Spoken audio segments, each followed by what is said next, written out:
അസ്സലാമലൈക്കും. അപ്പോൾ കുട്ടികളെ നമ്മളെ പാഠത്തിൻ്റെ മനോഹരമായ എഴുത്തിബാർ എന്ന പാഠത്തിൻ്റെ മറ്റൊരു ഭാഗത്തേക്ക് കടക്കാൻ പോവാണ്. ഇപ്പോൾ കഥ എവിടെ എത്തി നിങ്ങൾക്കറിയാം, ഒന്ന് ഓർത്തു നോക്കാം. അതായത് ബാബാ ഭാരതിൻ്റെ ആ സുൽത്താൻ എന്നു പേരുള്ള കുതിരയെ ആരെടുത്തു കൊണ്ടുപോയി? നമ്മളെ കൊള്ളക്കാരനായ കാളൻ കൊണ്ടുപോയി. അപ്പോൾ ബാബാ ഭാരതിക്ക് അദ്ദേഹത്തിനോടുള്ള ഒരു ഉപദേശം മാത്രമായിരുന്നു. എന്ത്? നിങ്ങൾ എൻ്റെ കുതിരയുടെ പേര് പറയരുത്, വേറെന്തെങ്കിലും പേര് വിളിച്ചോളി. അങ്ങനെയൊക്കെ പറഞ്ഞിട്ടൊരു ഉപദേശം നൽകിയിരുന്നു, ഒരു റിക്വസ്റ്റ് ഉണ്ടായിരുന്നു. അപ്പോൾ ബാബാ ഭാരതിൻ്റെ ഈ ഉപദേശം കേട്ടപ്പോൾ, ഈ ഒരു അപേക്ഷ കേട്ടപ്പോൾ ഇവനൊരു കാളന് വല്ലാത്തൊരിത്, ഇയാൾക്ക് എന്താ ഇപ്പോൾ ഇതിനത്ര മാത്രം ഇങ്ങനെ പേര് പറഞ്ഞപ്പോൾ എന്താ അതുമാത്രം പ്രശ്നം? അപ്പോൾ അതാ ചോദിച്ചത്, ബാബാ സാഹിബ് ഇതിൽ ആപ്കോ, അതായത് ഈ പേര് പറയുന്നതിൽ താങ്കൾക്ക് ക്യാ ഖത്തറ ഹൈ, എന്ത് പ്രശ്നമാണുള്ളത്? ബാബാ ഭാരതിനെ ജവാബ് ദിയ, ബാബാ ഭാരതി മറുപടി നൽകി. ലോകോങ്കോ, ജനങ്ങൾക്ക്, അഗർ ഇസ് വാക്യേ കാ ഇൽമു ഹോ ഗയാ തോ, ജനങ്ങൾക്ക് ഈ സംഭവത്തിൻ്റെ അറിവെങ്ങാനും ഉണ്ടാകുകയാണെങ്കിൽ, ആ ജനങ്ങൾ കിസി ഗരീബ് പർ, ഏതെങ്കിലും പാവപ്പെട്ടവരുടെ മേൽ എഅ്തിബാർ ന കരേഗെ, പരിഗണിക്കുകയില്ല, അല്ലെങ്കിൽ വിശ്വസിക്കൂല. കാരണം എന്താണെന്ന് പറഞ്ഞാൽ, നിങ്ങൾ ഓർക്കുക, ഇയാൾ ഈ ഡാക്കു, അതായത് ഈ കൊള്ളക്കാരനായ കാളൻ ഇത് സുൽത്താനാണ്, ഈ കുതിര സുൽത്താനാണെന്ന് നാടാകെ പോയി പറഞ്ഞിട്ടുണ്ടെങ്കിൽ ജനങ്ങൾ എന്താണ് കരുതുക? ഈ പാവപ്പെട്ട മനുഷ്യൻ എന്താ പറയുക, കട്ടെടുത്ത് കൊണ്ടുവന്നതാണ്. സുൽത്താനിന് ഒരിക്കലും ആര് കൊടുക്കില്ല എന്നറിയാം, നമ്മുടെ ബാബാ ഭാരതി കൊടുക്കൂല അറിയാം, കട്ടെടുത്ത് കൊണ്ടുവന്നതാണ്. അപ്പം പാവപ്പെട്ടവരൊരിക്കലും നമ്മൾ വിശ്വസിക്കാൻ പാടില്ല, അവർ നമ്മളെ വഞ്ചിക്കും എന്ന് ജനങ്ങൾ ഈ കുതിരനെ പേരറിഞ്ഞാൽ മനസ്സിലാക്കും. അതുകൊണ്ട് ഈ കുതിരനെ ഈ പേര് വിളിക്കേണ്ട, വേറെ എന്തെങ്കിലും പേര് വിളിച്ചോ. ഒരിക്കലും മറ്റു ജനങ്ങൾ എന്താക്കാൻ പാടില്ല, പാവപ്പെട്ടവരുടെ മേലിൽ വിശ്വാസം നഷ്ടപ്പെടാൻ പാടില്ല എന്ന് മാത്രമാണ് ആരുടെ ഉപദേശം? നമ്മളെ ബാബാ ഭാരതിയുടെ ഉപദേശം.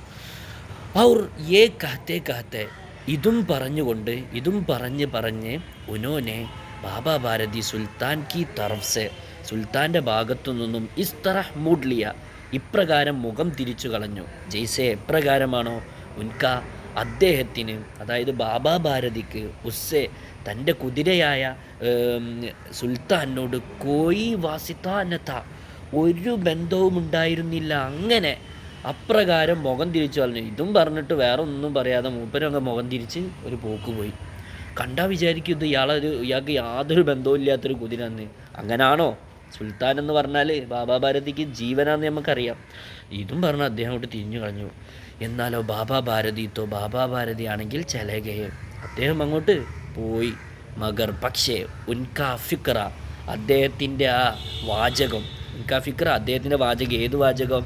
ഈ കാര്യങ്ങളെങ്ങാനും സംഭവത്തെ മറ്റുപോലെ അറിയുകയാണെങ്കിൽ പാവപ്പെട്ട മറ്റു ജനങ്ങൾക്ക്, അല്ലെങ്കിൽ മറ്റു എന്താ പറയുക, നിർധനരായ പാവങ്ങൾക്ക് ജനങ്ങളോടുള്ള വിശ്വാസം നഷ്ടപ്പെടും, ജനങ്ങൾക്ക് അവരോടുള്ള വിശ്വാസം നഷ്ടപ്പെടും എന്നുള്ള ആ വാക്കുണ്ടല്ലോ, ഉൻകാ ഫിക്ര, അദ്ദേഹത്തിൻ്റെ ആ വാക്കുകൾ, വാചകങ്ങൾ, കാളൻ്റെ കാനോമേ, കാതുകളിൽ, അബ് തക്, ഇപ്പോൾ വരെ, ഗോഞ്ച് രഹാത്ത, മുഴങ്ങിക്കൊണ്ടിരിക്കുകയായിരുന്നു. അതായത് എന്താല്ലേ അദ്ദേഹത്തിൻ്റെ ആ ചിന്തകൾ ആലോചിച്ച് നോക്കി എന്ന് പറഞ്ഞിട്ട് ഇങ്ങനെ അയാൾ ഇങ്ങനെ ചെവിയിൽ ഇങ്ങനെ മുഴങ്ങിക്കൊണ്ടിരിക്കുകയായിരുന്നു. സോച്ചിത്താത്ത, ചിന്തിച്ചുകൊണ്ടിരിക്കുകയായിരുന്നു.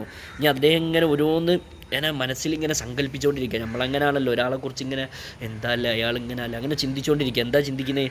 ബാബാ ഭാരതി കാ ഖയാൽ, ബാബാ ഭാരതിയുടെ ആ ചിന്ത, കിത്നാ ഊഞ്ചാ ഹെ, എത്രമാത്രം ഉയർന്നതാണല്ലേ.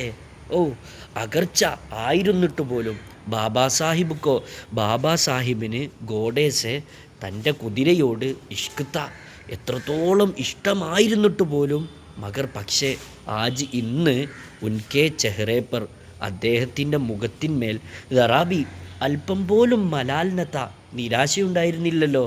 കണ്ടോ, അദ്ദേഹത്തിൻ്റെ ജീവനായിരുന്ന ഈ കുതിര നഷ്ടപ്പെട്ടിട്ട് പോലും അദ്ദേഹത്തിൻ്റെ മുഖത്ത് യാതൊരു നിരാശയും ഉണ്ടായിരുന്നില്ല.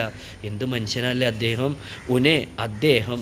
അദ്ദേഹത്തിന്, അതായത് ബാബാ ഭാരതിക്ക് സിർഫ് യേ ഖയാൽ, ഈ ചിന്ത മാത്രമായിരുന്നു സത്താരഹാത്ത, എന്ത് അലട്ടിക്കൊണ്ടിരുന്നത്, അല്ലെങ്കിൽ ദ്രോഹിച്ചുകൊണ്ടിരുന്നത്. അദ്ദേഹത്തിന് തൻ്റെ കുതിര നഷ്ടപ്പെട്ടതിലൊന്നല്ല അദ്ദേഹത്തെ അലട്ടിയിരുന്നത് ഈ ചിന്ത മാത്രമായിരുന്നു. കെ എം തന്നാൽ കഹേ, എവിടെയെങ്കിലുമുള്ള ലോക ജനങ്ങൾ ഗരീബോം പർ പാവപ്പെട്ടവരുടെ മേൽ എത്തിബാർ കർണ വിശ്വസിക്കൽ അല്ലെങ്കിൽ പരിഗണിക്കൽ നച്ചോടുതേ ഉപേക്ഷിക്കരുത് അല്ലേ. അയാളുടെ ചിന്ത എന്താണ്?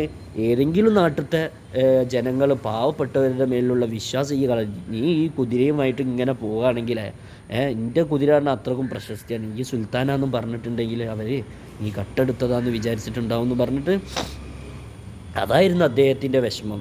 ഉനോനെ അദ്ദേഹം, അതായത് ബാബാ ഭാരതി അപ്നെ ദാത്തി നുക്സാൻ കോ, തൻ്റെ സ്വകാര്യ നഷ്ടത്തെ ഇൻസാനിയത് കെ നുക്സാൻ പർ, മനുഷ്യകുലത്തിൻ്റെ നഷ്ടത്തിൻ്റെ മേൽ കുർബാൻ കർദിയ, ബലി കഴിപ്പിച്ചു അല്ലേ. തൻ്റെ ജീവനായ ആ കുതിരയെ നഷ്ടപ്പെട്ടാലും വേണ്ടില്ല, നീ എന്താക്കിക്കോ, ഇങ്ങനെ ചെയ്യരുത്, മനുഷ്യന്മാർ മൊത്തത്തിൽ ഓരോ തെറ്റിദ്ധരിക്കരുത് എന്ന് പറഞ്ഞു അല്ലേ. അങ്ങനെ കുർബാൻ ചെയ്യുക. ഐസ ആദ്മി, ഇങ്ങനെയുള്ള മനുഷ്യൻ, ആദ്മി നഹി, അദ്ദേഹം മനുഷ്യനല്ല, ഫരിഷ്ത ഹെ, അത് മാലാഖയാണ്. അങ്ങനെ ഇയാളങ്ങനെ തുടരെ ഇങ്ങനെ എന്തായി കൂടെ ഓരോ വിഷമങ്ങളും വല്ലാത്തൊരു മുഷിപ്പ് അദ്ദേഹത്തിനായിരിക്കും കാളന്. അങ്ങനെ ഒന്നും ചിന്തിച്ചില്ല. രാത്രി താരീഖിമേ, രാത്രിയുടെ ഇരുട്ടിൽ കാളൻ ബാബാ ഭാരതി കെ ഘർ പഹുഞ്ച, ബാബാ ഭാരതിയുടെ വീട്ടിലേക്ക് ഇങ്ങനെ എത്തിച്ചേർന്നു.